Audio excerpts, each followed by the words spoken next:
Okay நம்ம இன்றைக்கி என்ன வீடியோவில் பார்க்க போகிறோன்னா, ரொம்ப நாளாக நிறையா நண்பர்கள் சொல்கிறாங்க நண்பா, நாங்கள் உழவு ஓட்டும்போது பார்த்திங்கன்னா டிசியில் தான் ஓட்டுவோம், இல்லை பிசியில். இது வந்து பிளாக்குங்கிறது வந்து பிசி நண்பா. இது ரெட் கலருக்கு பார்த்திங்கன்னா இது வந்து டிசி. நிறைய பேர் பார்த்திங்கன்னா நான் டிசியில் ஓட்டுவோங்கிறாங்க, ஒரு சில நான் பிசியில் தான் ஓட்டுவோம். ரொட்டேட்டர் வந்து எல்லாருமே பிசியில் ஒரு கருப்பில் வருது ஓட்ட முடியும். மற்றபடி மற்றவங்களாம் பார்த்திங்கன்னா சிவப்பில் வருது உழவு ஓட்டுவேன். ஒரு சிலர் பார்த்திங்கன்னா சிவப்பில் வந்து உழவு ஓட்டும் அப்படிங்கிறாங்க. நீங்கள் எல்லாம் எந்த லெவலில் உழவு ஓட்டுவீங்க? நான் என்னை பொறுத்தவரைக்கும் நான் வந்து கருப்பில் வருது நண்பா.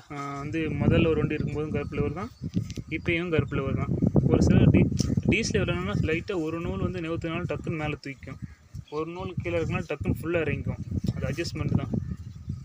அது வந்து நிறைய பேர் சொல்கிறாங்க. அது வந்து நீங்கள்லாம் எந்த லெவலில் உழவு ஓட்டுவீங்க அப்படின்னு சொல்லுவேன். சென்சார் செட் பண்ணி சென்சார்லேருந்து அட்ஜஸ்ட்மெண்ட் பண்ணி ஓட்ட முடியாது. ஆனால் செட் பண்ணி ஓட்டணும். ஒரு இடத்துல ஆழமாக உழவு எடுக்கும், ஒரு இடத்துல மேலே உழவு எடுக்கும். அதனால் வந்து அப்படி செட் பண்ணால் கரெக்டாக உழவு வராது. நீங்களாம் எந்த லெவலில் ஓட்டுவீங்க, என்ன ஏதுன்னு சொல்லுங்கள்.